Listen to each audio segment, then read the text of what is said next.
We're so excited to have delegates, board members, Y members, and others here today. So thank you very much for joining us. We're here to discuss with Mark Gerzon about why it's important for us to come together and talk before the conference.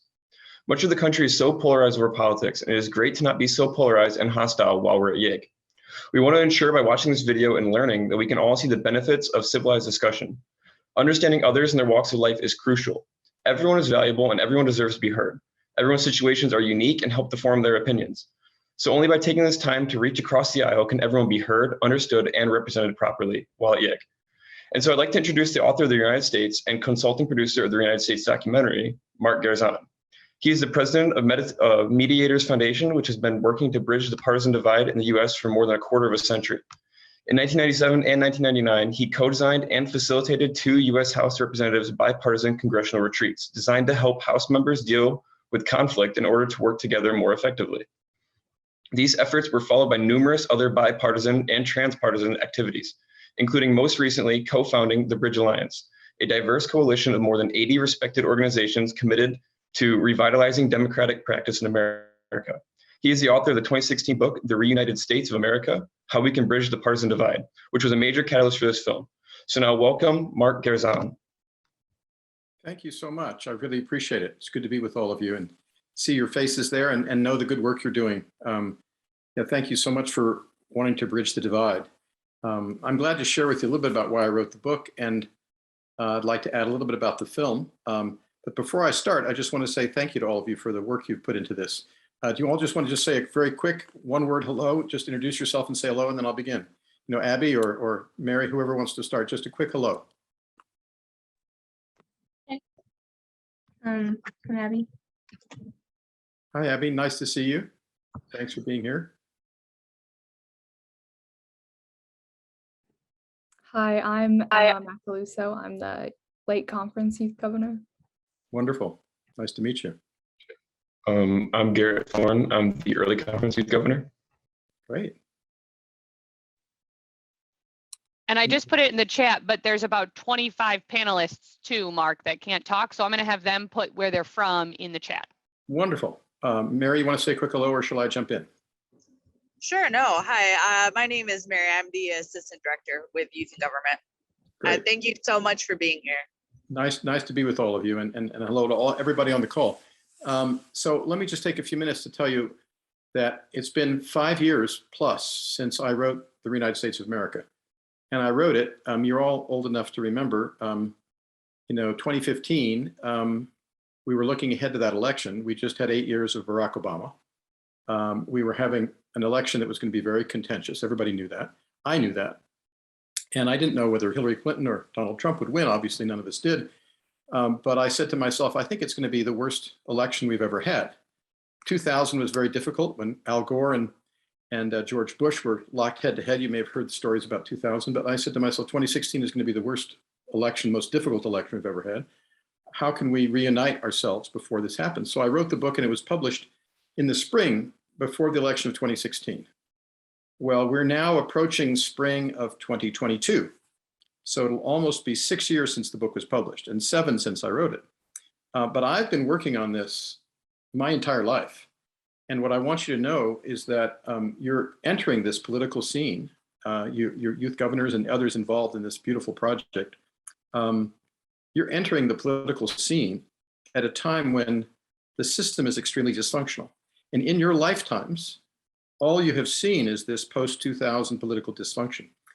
And I'm not saying it worked like a charm back in the 60s or 70s or 80s. It didn't. It was quite conflicted. But the level of conflict today is beyond belief. And the recent interchange between Mitch McConnell and President Biden, Speaker Mitch McConnell and President Biden, the recent exchange this week was unlike anything I've ever seen. People calling each other almost like traitors if you don't agree with me. So I just so want to applaud what you're doing. I want to applaud Congressman Peter Meijer. I want to applaud the YMCA for doing this, and for all of you involved in this project, because you are what reunites America. And this is the spirit that reunites America. And for those of you who've seen the film or read the book, I think you'll see that the real spirit of America is not this story you see in the news, but as I explain in the book, it's about people who say, I want to be a citizen of this country. And the first thing you do as a citizen of the country is exactly what each of you are doing, which is learning.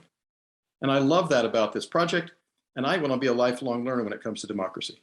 Because as I often say in my speeches, and as I say in the book, the Constitution does not answer questions about space travel. The Constitution does not answer questions about internet privacy. The Constitution does not answer questions about, global terrorism. The Constitution does not tell us what to do about climate change and how to analyze weather to see whether it's, normal or different. All of those things that I just mentioned, and there's hundreds more. You can name 100 more. The Constitution, which was written in, 1770s, that doesn't answer those questions. So we have to be learners first and foremost. So what you're doing is doing that. You're learners. So first chapter of the book is basically applauding each of you. The second chapter of the book is also applauding each of you, because it basically says, okay, if you want to learn, be with people different than yourself. And I guarantee you that in your project, you have people who think differently, right? You've got liberals, you've got conservatives, you've got Republicans, you've got Democrats. So right now, just with your own peers, you can start practicing that second step of citizenship, which is, okay, I want to learn. And so I am going to spend time with this person who thinks differently than me, rather than turn my back or immediately assume they're a jerk. I'm going to spend time with them, and that's step 2. And then step 3 is, okay, if you actually care about learning and you have relationships, and sooner or later you go, oh, we have a problem in our community, or we have a problem in our state, or we have a problem at our school. Let's work together to solve that problem. So you put this learning and you put this relationship into action. Well, that was chapter 3 of the book, The United States of America. So, what I love about you guys and what you're doing, and why I'm looking forward to the questions and the conversation today, and looking forward to hearing from Congressman Meijer, is that I feel like you are the answer to the problem. What you're doing is to use a medical term, you're the antitoxin for the poison.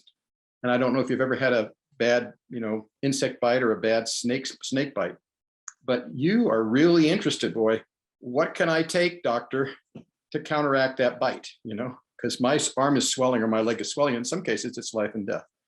So when I use these terms, poison and antitoxin, I think the antitoxin, the cure for the poison, the antidote for the poison, is this bridging divide work that you all are doing. So I'm glad to talk more, but I'm much more interested, unless the organizers have an objection to it, I'm much more interested in beginning the Q&A now. I'll just want to say one more word about my background, so that you know a little bit more about me, and then we can decide whether how you want to move forward. The turning point in my life came in the 1990s, because I'd been doing a lot of work bridging divides as a professional mediator and leadership trainer.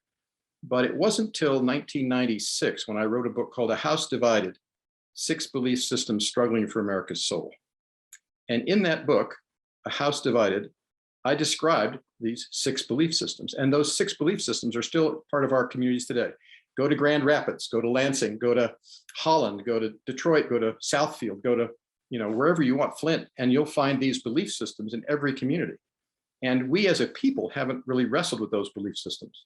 And I thought, as an exercise, I wanted to empathize with all of my fellow citizens. If I'm going to say I love the country, right, I might as well love my fellow citizens and get to know them. So that's what I did in that book.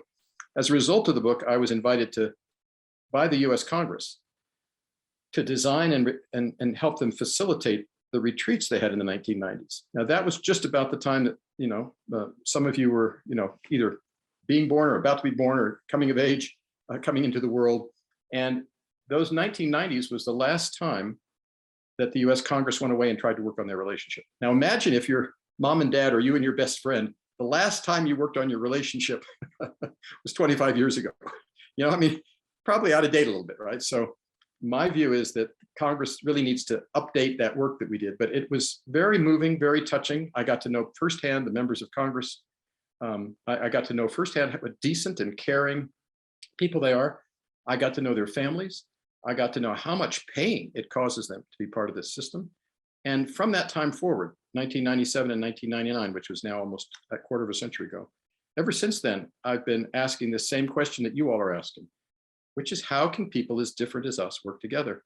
And I'll close my comments by saying the local community and local work is essential. So, just like, people who love sports, they're always watching the NFL, or they're watching the Super Bowl. But what happens in your local Little League? What happens with your own school games? You know, in other words, we all know local sports matters a lot. That's what we play in. We don't play in Washington. We don't play in the NFL. So then similarly with politics, what you all are doing, don't say to yourselves ever, oh, this is small stuff. This is just kids stuff. This doesn't mean anything. What you're doing is the real thing. The real thing is what happens in local communities. Every town, every county, every state is a laboratory of democracy. So take what you're doing seriously and don't be, I mean, yes, care about what happens in Washington, but don't be fixated on Washington. Just like you don't need to be fixated on the Patriots and the Buccaneers, you know, just, you know, focus on your own community and your own local and try to practice these wonderful principles that are part of your project and part of the book. And just know that I'm really delighted to be with you. And I'm open for whatever the next step is. We can watch a trailer or we can, wherever you want to go.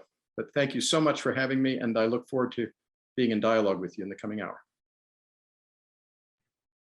Thank you so much. We are now going to show the trailer of the Reunited States film that was based on this book. Our country is very divided right now. Folks were physically attacking one another. The root causes of division go all the way down into our foundation as a country. I can't breathe! I can't breathe! Stop! Stop!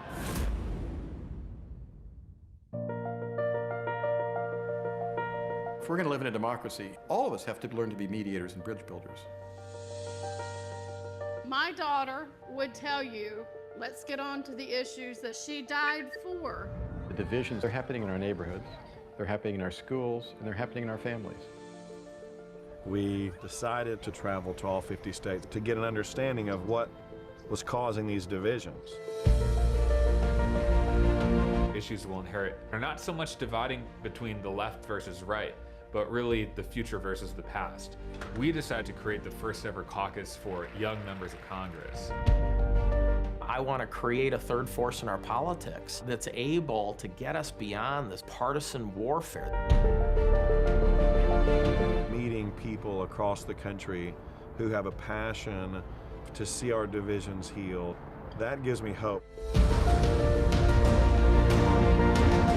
To have someone look at me as if we don't deserve to be respected, we don't deserve to be treated fairly, it does something to you. We get uranium, we get murder, we get alcohol. Nobody's doing nothing about it. I wish there was something I could do to help her. I don't want other mothers to go through this. This country needs bridge builders. Don't be afraid to reach out to someone who might not believe exactly like you believe.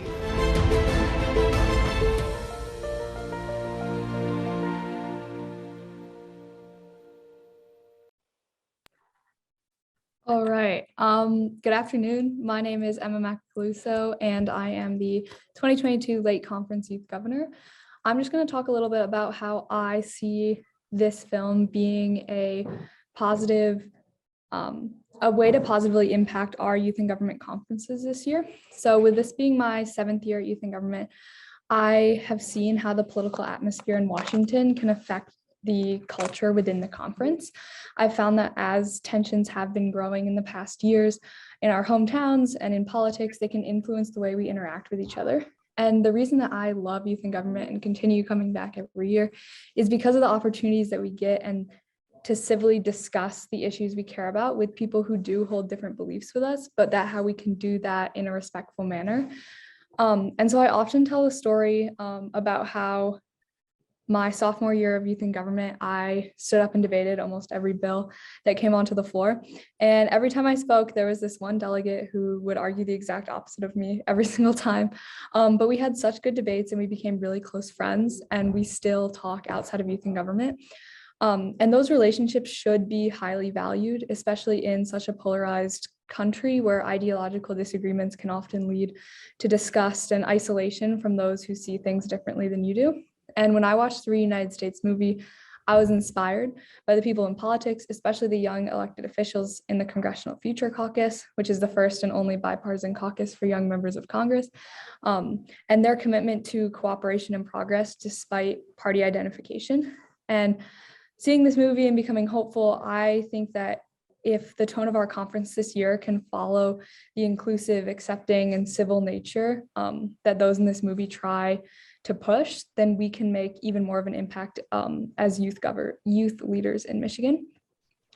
So I can see this film showing our delegates that we're all human, no matter how we see the world, and that making an effort to understand the situations of others and embracing our shared humanity can lead to more united communities and progress in politics, not only at the youth level for our conferences, but then also that projecting into politics today.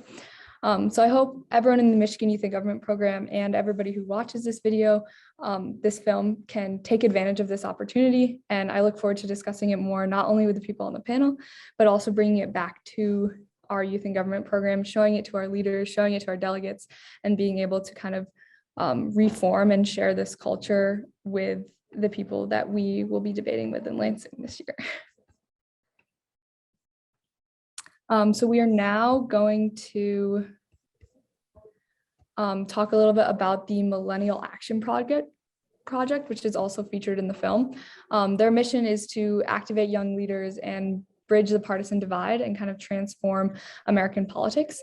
And our upcoming guest, Representative Meijer, is also a member of the Millennial Action Project. So we'll watch this short video on that and then hear from the representative. My name is Layla Zayden, and I'm the president and CEO of Millennial Action Project. You may know about MAP from seeing our work and our founder, Stephen Olakara, featured in the Reunited States documentary. For those of you who are not familiar with our work, I'm going to tell you about it. And for everyone, I'm going to tell you why I am 100% positive that it is young people today who are going to fix our democracy. So what does MAP do? We mobilize young elected leaders in Congress and state legislatures in order to bridge the partisan divide. That means working with more than 1,600 young leaders across the country, primarily through something called a Future Caucus, which is a bipartisan group of elected officials who work together not only to write, introduce, and pass legislation, but really to create the permission structure for them to build relationships across the aisle in the first place. And that part is really important because, as you all know, there are so few opportunities to build a genuine relationship with somebody who is really, really different from you. And we think that creating these spaces, something like the Future Caucus, that can be the building blocks for transforming American politics. So there are 4 ways that we can really do this. The first is helping to facilitate these introductions and these connections and giving people a superordinate identity, their generational identity, to connect to, while introducing layers of diversity among them, whether it's political diversity, racial, gender, geographic diversity. Creating these spaces helps them connect with one another in a really special way. The second way we help is by giving them skills training, mentorship, and the resources that they need to be successful in their jobs. Leadership development training is important. The third way we help is helping connect them to policy ideas and facilitating introductions to really smart people who can help them be innovative about the problems that our generation faces. And finally, we have to tell their stories. Part of our work is helping to amplify the young elected leaders who are doing the work of fixing democracy by doing democracy. And we think if we do those 4 things, the more and more we can do that, the more and more we can start to fix what is broken in our political culture. Our theory of change is that if supporting young leaders can help bridge the divide, then the notion of generational transformation becomes real, if we invest in this strategy, we can reach a tipping point as more and more young people step up and run for office, win elected office, get connected to this network of change makers. Instead of leaders like Congressman Meijer swimming up against the current of the current political culture, instead of that, our generation will be setting the political culture. This isn't a distant hope. It's actually already happening. Last year, our Future Caucus in Oregon wrote and passed a bill to make it illegal to knowingly spread misinformation about the election process. This was a bipartisan bill that was written in January of last year that passed with an almost unanimous bipartisan vote. There are many other examples at the state level of this kind of collaborative leadership. And even in the most polarized places, like, you guessed it, the US Congress, we're seeing signs of a more inclusive and innovative approach to solving problems. This past year, Congressional Future Caucus members worked together and introduced 105 separate bills. And so I hope as you reflect on the future of this country and your role in it, as you ask yourself whether it's even possible to talk to somebody who's so different from you, let alone work together with them to solve a problem together, I hope you remember that there is a whole network of other young people out there doing just that. They're not just talking the talk, they're walking the walk. Each of you is a part of that story. This is the story that young people can write together. So thank you for being a part of it, and cheers to making our collective future just a little bit brighter. Okay, we now have a question for Mark while we wait for the representative. And that is, are you more optimistic that people can find a common ground and come together since the release of this film? And why? Great question. And optimism is an interesting word because it suggests that you've committed yourself to being positive. And I'm all for being positive. I think you'll find me a positive person. That your book is a positive book. But it doesn't mean having blind optimism. So I would say that I'm a vigilant optimist. And in that regard, since the release of the film was actually released last year, things have gotten worse. And despite the wonderful work of Millennial Action Project, despite the wonderful work you guys in Youth and Government are doing, and despite the wonderful things that PBS broadcasting this film nationwide, so the antidote is getting stronger. But the antidote is getting stronger, but so is the poison. And that's, it's like when you have an infection and you take an antibiotic, there's a battle going on inside your body. And there's a battle going on inside the body politic. So I'm optimistic because as you just heard, our colleague from MAP say, you guys are doing great work. And there's a whole new generation coming in. And that's what the founding fathers and mothers believed in. They said every generation needs to reinvent democracy. And they thought every generation meant every 19 years because that was based on their lifespan. So you guys who are 17, 18, 19, I mean, you're right there on the cusp of bringing a new generation. And that's my hope, that you're going to look at this, and say, oh, there's a better way to do this. And I'll just use a quick analogy, which is, the iPhones, which probably many of you have in your pocket or their equivalents from some other brand, those don't exist. Those didn't exist when I was your age. And we had the inventiveness to say there's a better way to communicate. Well, if we can invent better phones, if we can invent better video games, if we can invent better cars, can't we invent better civic practices like voting? If we can go to the moon, can't Michigan find a way to count the votes that's reliable? I mean, think about it. If we really wanted to if we said to Steve Jobs, if he was still alive, hey, Steve, can you create a better voting system? Steve would get to work on it. Well, that's our job now. So I am optimistic because I think we're an inventive, creative people. But thank you for the question. It's a beautiful one, and color me a vigilant optimist.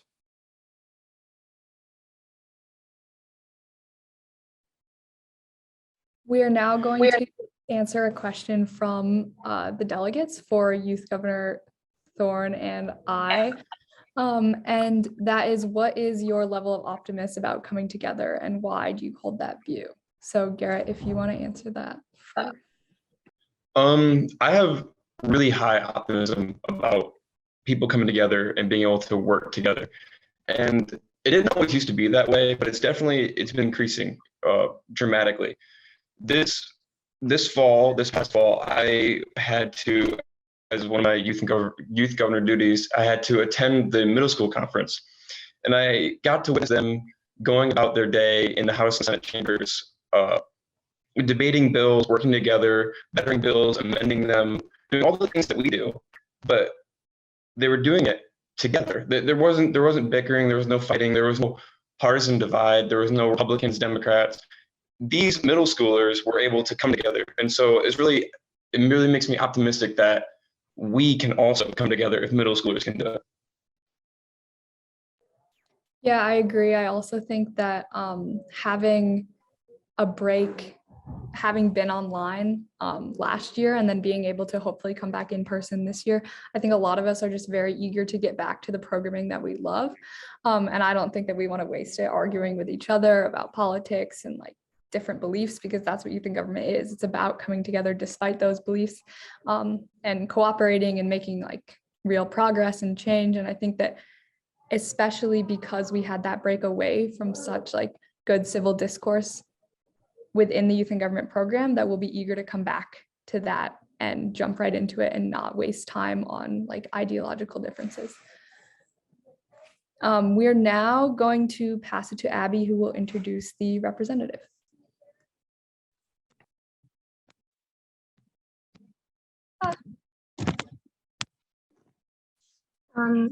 Hi, I'm Abby, and I'm honored to introduce to you Congressman Peter Myers.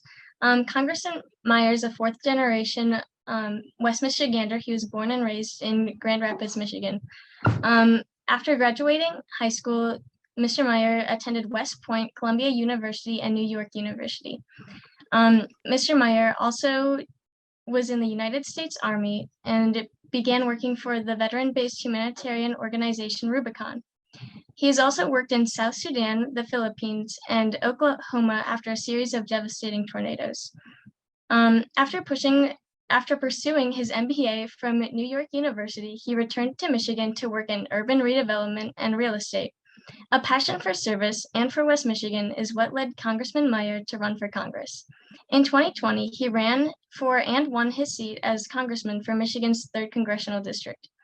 The district is located in the western region of the Lower Peninsula of Michigan and includes the cities of Albion, Battle Creek, Grand Rapids, Hastings, Ionia, and Marshall.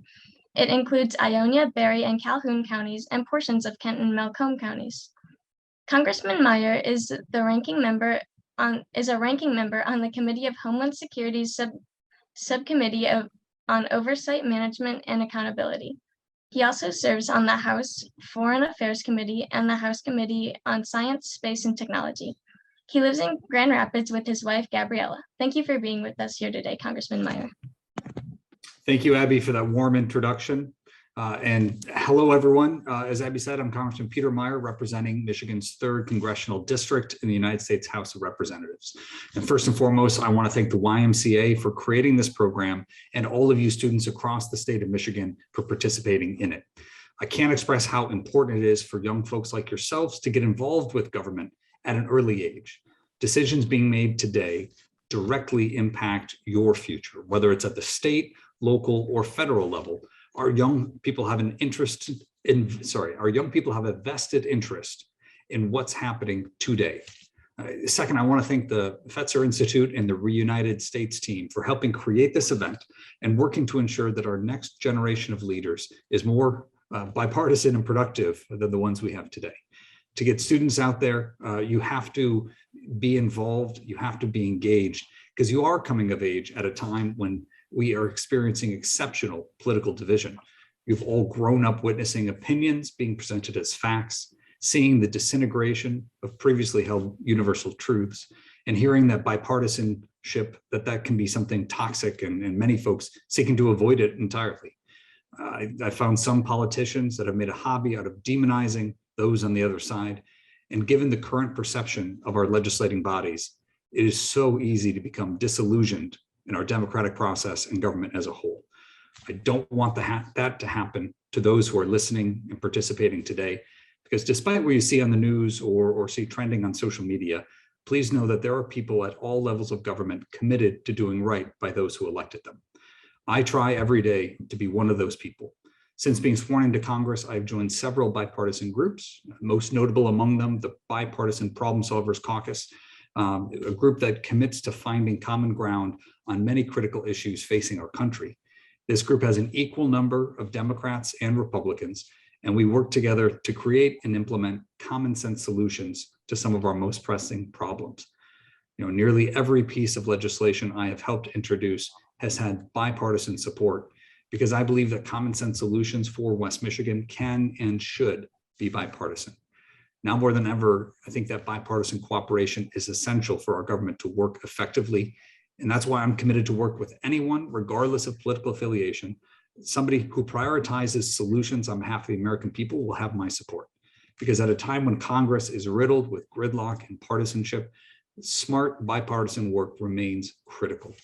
Those of us who believe that common sense solutions should translate to bipartisan solutions are working hard to make this country better. But we also are counting on young folks like yourselves to be reinforcements in that effort. The YMCA's Youth in Government program is an excellent opportunity to get involved and learn about our legislative process. This program involves writing your own bills, and I hope that you get a chance to look at these ideas and see an opportunity to push them forward into the future. Because you can never be too young to enact positive change. And I also love that this program is teaching you how to discuss important problems that are facing us, because far too often complex issues are oversimplified for the sake of a headline or a short media clip. But having in-depth conversations, taking your time to understand and flesh out complex topics is essential. Disagreements will arise, but if you can track back those disagreements to where they created, then you can finally bridge and will discover what areas can be bridged and where you can ultimately find a solution.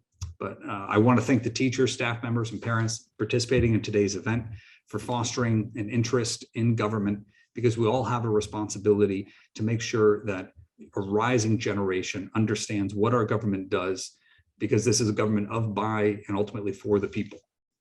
When the right people are doing things for the right reason, the government can do an enormous amount of good. But when the wrong people are doing things for the wrong reason, we can see the opposite happen. And I just also wanted to say on a personal note, I participated in Michigan Youth in Government in high school. I thought it was a fantastic program. I have a lot of fond memories of being able to go to Lansing and engage in vigorous debate with folks my age from around the state. That was a formative experience. And I hope that it kindles in you the exact same excitement and enthusiasm that kindled in me probably 15, 18, maybe 20 years ago. So I look forward to the discussion today, and thank you so much for having me. Okay. Both Representative Meijer and Gerzon can answer this. What advice would you give to the youth as we navigate the current political climate? Congressman, if you'd want to go first. I would say the most important thing, I mentioned this, but try to dig down to where the disagreement actually lies. I think there are a number of issues where both sides of the aisle can come to agreement on how or on what we should do, in terms of what goal we are trying to seek, but oftentimes differ on how to get there. And if you agree with that goal in mind, then you can try to get that how question answered by what will actually get you there. You know, when everything devolves to personal insults or assuming the worst about somebody else, you're never coming from a position where, you know, you're starting to look at what ties bind together and where you are on the same page. You know, it is the differences that you exacerbate and that you amplify from the beginning. And once you start down that path, you're not going to ultimately be able to reach a common ground. And I'll just add, Garrett, to what the Congressman said, that I would encourage you to support candidates who are bridge builders, whether they're Democrats or Republicans. Congressman Meijer is a bridge builder. And as voters, you can look at many things, you know, people's position on an issue, of course, you look at that. But ask yourself, do they build bridges or do they burn them? And I would say if your generation starts to elect more that are building them, not burning them, you'll see the results immediately in your state legislature and in Washington. And I'll just say one word about the congressional retreats that I facilitated in the 90s. It was congressmen, just like Congressman Meijer, Democrats, Republicans, 8 of them on the House floor, who said, you know, we need to go away to Hershey, Pennsylvania and spend a weekend together. We need to have our families know each other. We're human beings. We represent our districts. Let's spend a weekend together.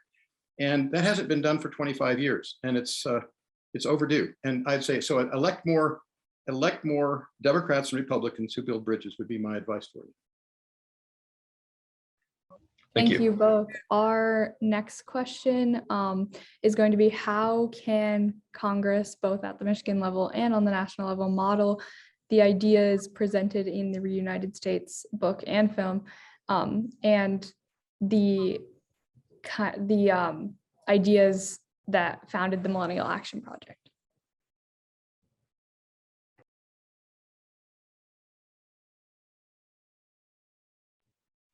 It would probably help if I unmuted myself before I said that, but I just said that was a great question. You know, I think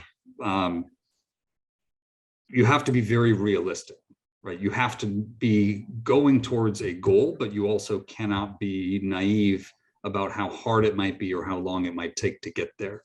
And I think all too often, you know, there's that tendency that if everything I want doesn't happen right now, if somebody isn't, you know, with me 100% on this, you know, then they are in the opposite corner. Then it's all or nothing, this sense of absolutism. You know, I think the Millennium Action Project and also, you know, the goal of that Reunited States, you know, you should be seeking to push in degrees in, you know, it's a very big ship. It's going to take a long time to turn, you know, so even if it's just turning by 1 degree or 2 degrees, you know, get it going in the right direction. If it's going in the wrong direction, just getting a little bit of a course correction off of that. It's going to require patience. It's going to require a lot of understanding of why things are the way that they are today before you can get them to where they need to be. You know, so don't be discouraged, but, you know, ask more of your elected officials. Don't write anybody off, but hold them to a higher standard. And I think you will see those degrees begin to shift. Thank you. Mr. Gerzon, do you have anything to add to the question? I just totally second that perspective. And again, just going back to my earlier point, you know, voters have a right to decide what they care about. You know, some only care about whether the last election was fair. Some only care about abortion. Some only care about foreign policy. Some only care about the economy. Some only care about whether schools are open. And what I'm encouraging you all to do is care about all those things. But remember, we're a diverse people. And so care about whether people want to work together, because I guarantee you, you're going to have disagreements in your generation. There's no generation that's not going to have disagreements. You know, we're just not wired that way. Democracy is not built that way. So I would say prioritize people who are willing to discuss abortion or discuss foreign policy or discuss school openings or discuss masks in a way that treats your fellow citizens as human beings. And don't tell me you love the country if you won't love your fellow man and woman, because, you know, the country is not just trees and rocks, you know, it's not just deer and antelope. It's not just the Lake Michigan, you know, although I swam there as a kid a lot and love it. It's the other people. And so if you say you love America, love your fellow Americans and get to know them. Very well put. Thanks. Thank you. What is the most useful skill that you've learned throughout your career that you would recommend that today's youth participates in? This is for both you, Mr. Gerzon, and you too, Mr. Meijer. Well, Mr. Gerzon, I've been going first if you want to take a stab at this one. Well, and I'll say in that regard, listening. You're taught a lot in school to become good speakers. And when I work with Congress, they're all good speakers. They all know what to do when you put a microphone in front of them. But how many of them can listen the way Congressman Meijer is listening to you right now? How many who really want to listen? And so when you're at your conference in youth and government and you meet other people, don't only notice how eloquent they are, notice how they pay attention to you when you're speaking and how you pay attention to them. It's the greatest, all the great leaders from Mandela and others, they all knew that listening was absolutely key. And we don't teach it enough. We assume that you know how to listen, but you don't know how to speak, which is the opposite of the case. We learn to speak when we're 2 or 3. When do we learn to listen? Only when we decide it's time to learn because our lives depend on it. 2 ears and 1 mouth, right? Right. I think I completely agree. I mean, on that listening side, the not going into an interaction or a conversation with a stereotype or a pre-baked judgment of how somebody might react has surprised me more than a few times. I had a gentleman in a MAGA hat come up to me at a parade and kind of stuck his finger in my face and said, "I got a bone to pick with you." I was like, "Okay, well, talk to me, sir." He was like, "Well, I am just mad as heck about the stepped up basis that's being proposed in DC. Oh, okay, you're a farmer. This is around, kind of inheritance tax and property transfer. Everybody will surprise you in some way.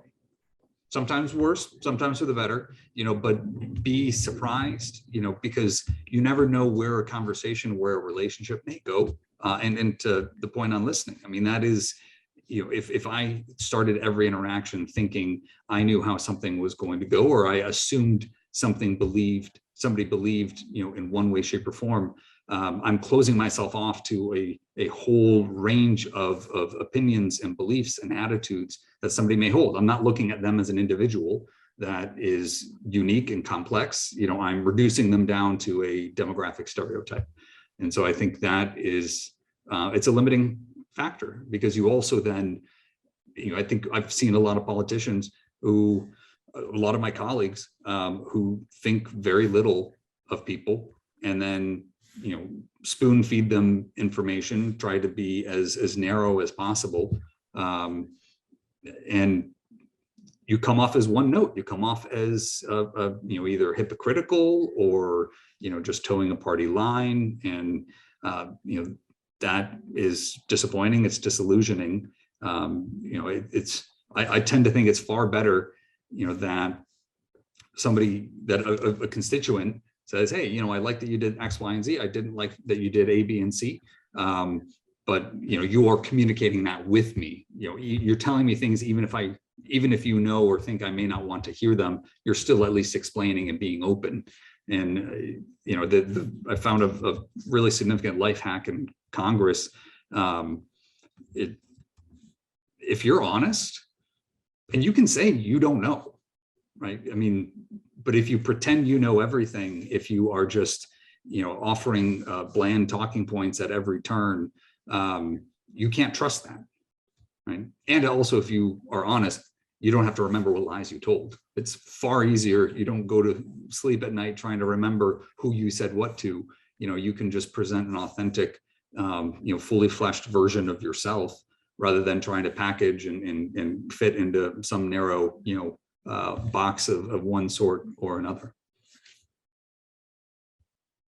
Thank you so much. We have another question from a delegate for you, Congressman Meijer, and it's, what is the hardest vote that you've ever taken? I mean, there are plenty of easy votes where either I agree on the substance of a piece of legislation or where it's just a procedural vote. We've had a number of votes this year that I think speak far more to that are precedent setting. And, starting with the certification vote on January 6th, where there was tremendous pressure, thought that would be political suicide. Then, probably what was probably the hardest vote was the vote for impeachment.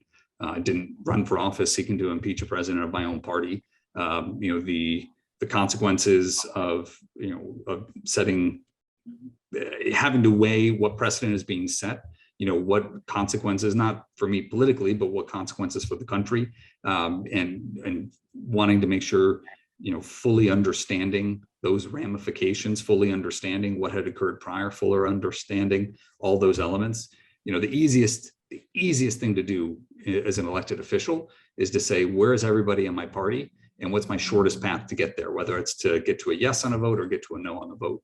The hardest thing to do is to try to separate yourself, think for yourself. At the end of the day, whatever your party does, people are going to forget about that. The actions and decisions that you take, that's going to be associated with you. You better be as comfortable with that decision when you're casting that vote as you will be a year from then, 5 years from then, 10 years from then, or 50 years from then. Thank you so much. Okay. Thank you so much. This question is to both of you again. Do you think that lowering political age requirements could be a part of the solution to divisions in the country?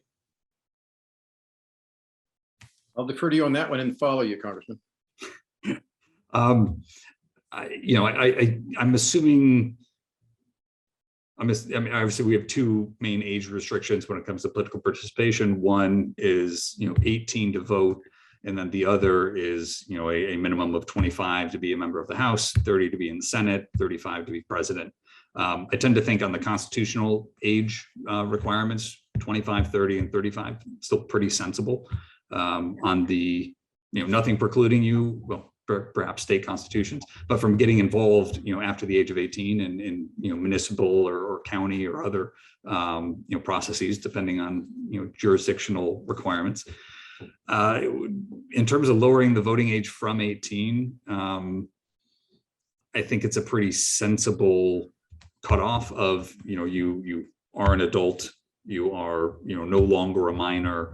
There are certain, kind of legal responsibilities, and the responsibility to vote makes sense to me to come in at that same time. I'm not, vigorously opposed on the contrary, but, I think if we're looking to find solutions and solve divisions, I wouldn't necessarily say that I see that working towards that end. And frankly, if those of you here, probably most of you are under the age of 18, it's all the more time to sharpen your pencils, better understand, so that when you do have that responsibility and that opportunity, the privilege of voting, that you are ready for that you're kind of lined up at the chalks, ready to go full sprint. I just want to say I agree 100%. And I took my U.S. history class as a junior in high school. And I don't think you should be voting before you've taken a U.S. history class as a junior in high school. I really don't. You should know something about a country before you vote. And I actually think the real issue is not the voting age. I think it's voting education. You have to study harder to drive a car than you have to study to be a citizen of the United States. I think that's a mistake. I think it should be at least as demanding to be a voter as to be a driver. And I know that's not a popular view because we're trying to democratize everything. But as you know from reading my book, The United States of America, I feel that the first responsibility of a citizen is to learn. And the founding fathers knew that. They knew we were supposed to be learners. That's why they built public education into the system. And Jefferson said, an uninformed public informed public is the key to democracy. So I don't really know how you can be informed enough. Obviously, there are brilliant 15 and 16-year-olds who know more than 30-year-olds about the country. I'm not denying that. But if you're going to have a fair playing field, I think 18 is a good spot. And if you don't like what the congressman and I said and want to fight for 16, go for it. But then all I ask is improve civic education while you're lowering the vote. Please work on both, because the last thing you want is a bunch of uninformed 15 and 60-year-olds rushing to the polls because they've just legalized this or that or whatever. And you want intelligent, thoughtful, reasoned voters who want to be learners. Thanks so much.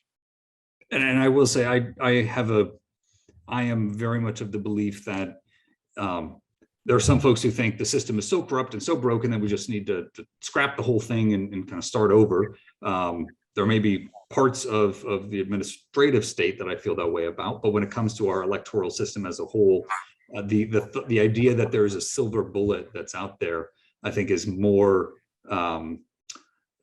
is oftentimes more of a political rallying point in order to encourage the adoption of a piece of legislation that's several thousand pages long, but sold as, saving democracy or saving freedom or something else. It's not going to do that. It's not going to deliver that. Further complexification of the system will not improve it. You have to be working for the gradual, hard, backbreaking change, because nothing that we have came, by accident, right? The good and the bad. I mean, the system developed with a lot of hard work by a lot of people. There was a lot that's invested in it. So before you want to scrap something entirely or make a very significant change, figure out how that thing came to be, why the justification was, and if there aren't albeit more boring ways of fixing, but those things that are gradual and take time, those will also last far longer. Thank you both for your input. We definitely have a lot of debate on this topic at Youth and Government conferences. Our next question is also for Congressman Meijer, and that is, what is the best part for you about serving in our Congress? I would say one of the best things are Service Academy nominations, and being able to interview and talk with young men and women in my district who want to pursue a sort of career in the armed forces, or want to have that service orientation.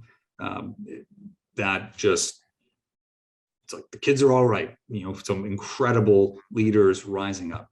I would say on the flip side, I also really enjoy some of the conversations with my colleagues, the ones who think deeply about issues. There's a lot of people that when you watch them on TV, they come across in one way, and then you talk to them behind closed doors, and they are far more interesting and far more intelligent than in that 30-second soundbite on cable news. And so that getting that sense, I think, is also a wonderful feeling. That doesn't apply universally, by the way. There are some where it's the opposite. Thank you so much.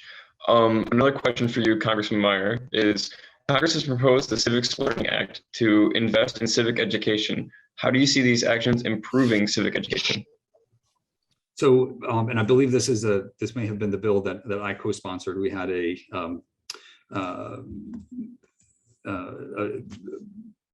bill that we worked with, actually, with the group that was behind the We the People program, which is also a fantastic constitutional debate course that I participated in high school. But the focus was, how do we get more of that understanding? That history is important to learn, but also the inner, how our government kind of came to be formed, from the arguments behind the Articles of Confederation to, our constitutional process and the Bill of Rights, to how that has been interpreted over the last 2 centuries, through judicial opinions, through legislation, that whole shaping process. That gave me such a rich understanding. So, I mean, I think being able to communicate more of that, being able to scratch beneath the surface of just what you might see on TV. By the way, if you're getting all your news from TV, please, the written word can communicate far more. Even if the facts may be accurate, you're also depending on somebody else's narrative rather than assembling your own based on a more full set of opinions. So get your information from the printed word if you can. But I think being able to instill more of that, being able to instill more of that appreciation, so that when people look at the government, they don't see an alien body, they see, a body that they can find any number of ways of engaging with. That can mean running for office. It doesn't mean need to. That can be, going to law school, maybe going into the judiciary. That can be being part of the executive branch. Seeing that full picture rather than just what might be more narrowly conveyed, through media, I think is what I really hope that that an increase in support for civic education will lead to, because you just need to be thinking deeply about things and realizing that if everything seems black and white and everything seems simple and clear cut, you are missing a whole range of reality. Well, Congressman, thank you so much for joining us. I know that you have to leave here soon, so we just wanted to say, again, just another quick thank you for your time and your support of the Michigan Youth in Government program. I know, at least for me, I'm inspired to see bipartisanship at the national level. I think that a lot of times when you watch the news, it's not something that you see. You only see, like radical left versus radical right. So it's very inspiring as youth and someone who wants to, potentially go into government and politics, to see that still exists in our country. So thank you so much for coming and talking to us about this film and about your time in Congress. We really appreciated you joining us. Thank you. No, and I thank you for inviting me. Thank you for all of the great questions. Thank you for your interest in participating. If you see something out there that you don't like, change it, get involved, right? Don't write it off, don't dismiss it. I'm not going to pretend it's going to be fun or easy, or you won't, as I'm starting to find at the age of 34, some gray hairs in my beard, that it won't take its toll. But the country needs that. The country needs people who feel passionate and who want to change and want to drive to a better future, to get engaged, to not write anything off, to not go down the path of disillusionment and disengagement, but to be involved, to be active, to learn, so you know what you're talking about, as Mr. Gerzon said, to listen, so you're coming in not just with your prior conceptions, but able to understand what has been done and what might be possible, but then to keep up that force and keep up that action. I think that is absolutely essential. So with that, thank you so much for having me here, and I hope you guys have a wonderful and thoughtful rest of the day. Thank you.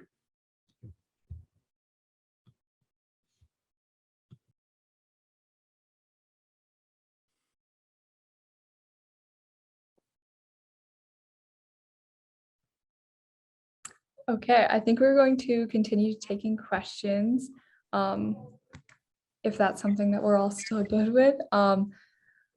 For a question that came in from a delegate for the youth governors, is during the conference, what is your main goal or focus? And I know Garrett and I have talked a lot about this during our campaigns, but I guess under the lens of the Reunited States video, we can answer that again. So Garrett, do you want to start? Yeah. I think my main goal in this conference is I campaigned on the idea of reviewing and signing bills based on merit. Like, I didn't want names attached to the bills.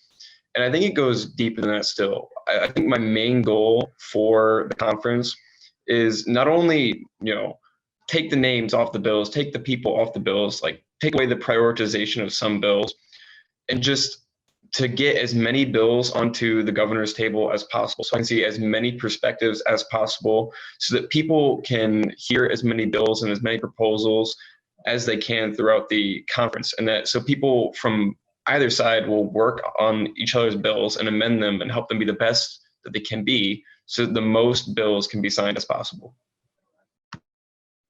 Yeah, definitely. I campaigned on the idea of the Y core values of respect and the Y core values of respect, responsibility, caring, and honesty, and how they've impacted my life. But then how also I kind of wanted to take that idea of respect and drive my conference with it. And that goes, I think, a lot with the Reunited States video, and how a lot of times when we're so polarized politically, we often forget our shared humanity and the importance of respecting one another, no matter what we believe. And so I think that we know that it's going to be a challenge. Like, every year we come to youth in government, there is going to be political tension between delegates and like heated debates on the chamber floors. We know that's going to happen.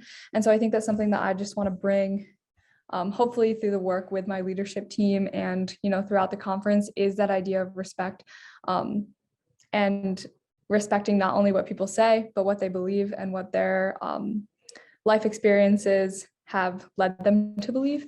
And if that's something that we can all do, which is, I think, something the film talks about a lot, if we can all learn to do that more, then the world will be a more positive place. And that's just what I want to bring to the conference as well.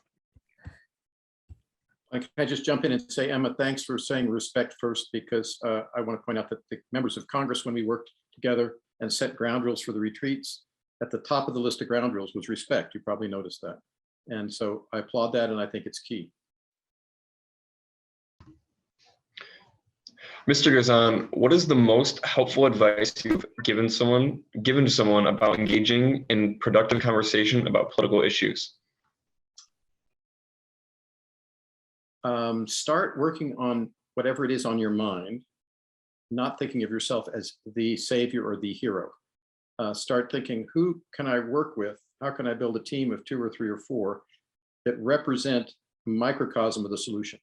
So, you know, I'm making this up, I don't know, but let's say, Emma, you're a Democrat and Garrett, you're a Republican.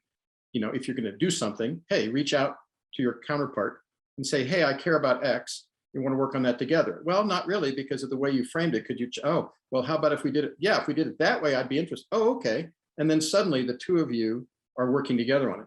When we did the retreats in Congress, that's exactly how it started. There was a Democrat on the House floor who said, I'm troubled by this, to a Republican colleague. And the 2 of them said, yeah, I am too. We can't really get anything done here anymore. And so the 2 of them said, hey, let's talk to so-and-so and so-and-so. So they talked to another 2. And then those 4 said, wait, something's happening here. We've got 4 people, 2 Ds and 2 Rs who agree on this. Let's find 4 more. And the 8 of them had lunch. And then the 8 of them sent a letter to the entire Congress and said, hey, let's have a retreat.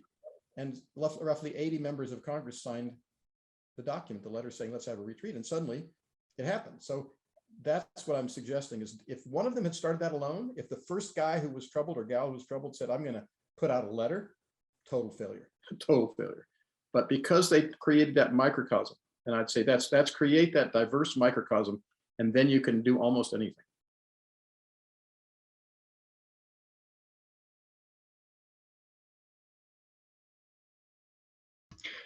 The next question is going to be for me and Emma, and it is, what policy or policies do you believe are most essential in increasing political cooperation, if any? Emma, if you'd want to take that one. I'm not sure. I think that if you look under, you know, how we format our youth and government programs, and how we can do the most within our programming to increase political cooperation, it would be those other activities that we take outside of debating on the chamber floors that can help bring together delegates. Because if the only place that I see someone I'm debating against is on the chamber floor, it's going to increase that level of tension, because all we talk about is us going against each other on a certain issue. But if we take those relationships outside of the chambers and go have lunch together and go to the dance together, and do these other stuff outside of just debating that can help us build those relationships, I think that can increase political cooperation. And I know that with those congressional retreats, I'm sure that was kind of some of the reasoning behind that as well, is creating a unit and a group of people that work together, as opposed to just stand on the floor and debate each other from across an aisle. And at Youth and Government, I feel like we do a really good job of doing that with our additional programming that we work into our conference. And increasing that is something that I've always advocated for, doing more outside of our chamber and committee sessions to get to know each other more and build those relationships, I think can be impactful for our conference. Garrett? I think personally, the policies that are most essential in increasing political cooperation is like Mr. Gerzon said, the first essential is to learn. And so I think policies that increase education about government and like Republicans and Democrats and media, it needs to be increased. Like the state's requirement to take one government class isn't enough, because students will take that class, and then from there on in their entire life, most people will get everything they know about politics from mainstream media. And Congressman Meijer said it himself, you need to read, you need to have these foundational skills for how to learn and how to understand government more than just one class you take in high school.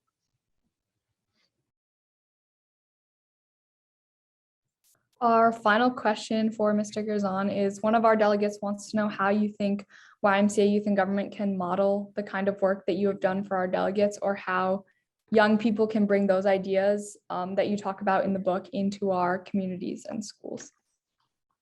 It's a wonderful question, a great way to close this. I would form little issue-based clusters, people who care about things, you know, like I care about, oh, I don't know, policies in schools relating to COVID, or I care about, you know, parks and recreation, or I care about whatever the issue is. Find where are the clusters, and you can do that with a poll or something. And then if those clusters are diverse, start thinking, what could we do together? What could we do together? And if you have enough of those clusters, some of them will have, you know, real legs and energy after the conference is over, and they'll move forward and they'll do something. And people say, oh, did you hear what that group did on issue X? You know, and but the key thing is form a cluster of people who are interested, and see if you can do something together that actually, I mean, I'm going to just quote Garrett's poster behind him.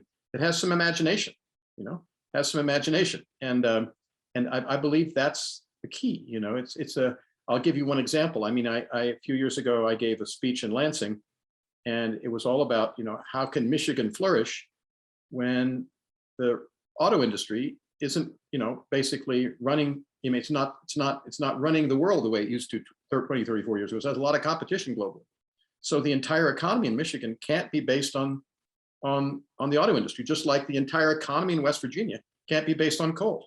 You know, times change. So what's a new vision for Michigan? And what I said in Lansing was, you're in an incredible position. You're in the middle of America, but you're also on the border of Canada.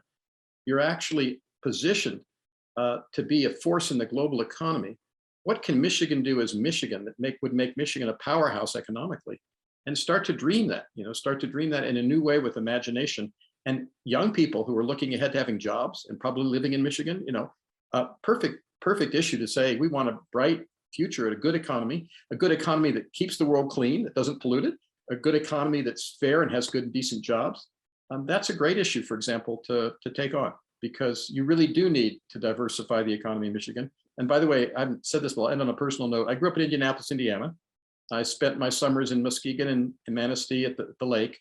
I've got a lot of relatives who live throughout Michigan. I've spoken in Lansing and Grand Rapids, and I've worked with your major foundations like Kellogg and Fetzer. And my dad worked a lot at Upjohn, you know, in Kalamazoo at the chemical company. I mean, it's like, I really love your state. And I think in terms of Michiganders.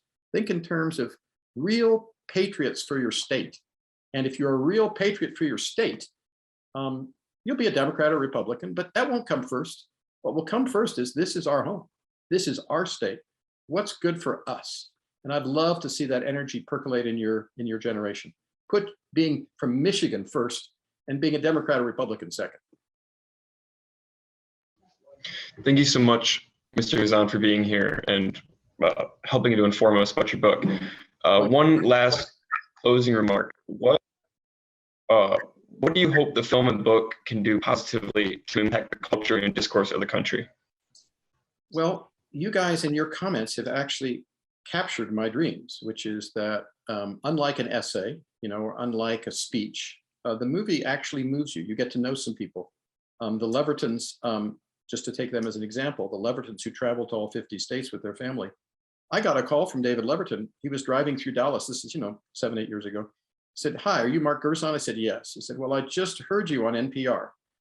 Can we talk?" And I said, "Sure." He read the book, and next thing I know, they're traveling around the country. He's quit his job in the oil industry, and he's traveling around the country with his family in an RV, and they've sold their house. So I'm not asking you guys to kind of commit yourselves like that, but the fact that just hearing me on public radio could help him decide to do that. I mean, and what you're doing now is going to touch other people's lives, just like the movie is. So I guess I'd hope that the book and movie continue to inspire people to basically realize, it's the Peter Myers of the country that I really admire, and not that, that guy or gal on the left or right who's shouting and calling people names. It's actually Peter Meyer. I'd like to see more. I'd like to be more like him. That's all we need. That's all we need. And I'll close with this thought. I wrote a book many years ago called A Choice of Heroes, that one of the things we do when we're young is we choose our heroes. And let's pick heroes who are, like I said before, bridge builders. Why not? They don't have to be the sexiest. They don't have to be the loudest. They don't have to have the nicest hair. They just got to be bridge builders and really put their love of country first and their ideology second. Thanks so much for having me. It's been a pleasure, and I really, really respect what you all are doing. Stay in touch, please. Thank you so much. Thank you, Mr. Gerzon, and thank you all of the delegates who are attendees for joining us. I've really enjoyed discussing the film and the book here today. Looking ahead, we would like to announce that this Reunited States film will be watched by our leadership team. The first screening window actually starts tomorrow, January 14th through the 18th. And then the second window is February 25th for March 1st, and that would be for the late leadership team. And we just want to make sure that our leadership team comes in with these same sort of ideas about how we want our conference to run, and being reunited not only in our country, but also in the conference. So make sure to keep a lookout on your Michigan Youth in Government page under the leadership tab for that information.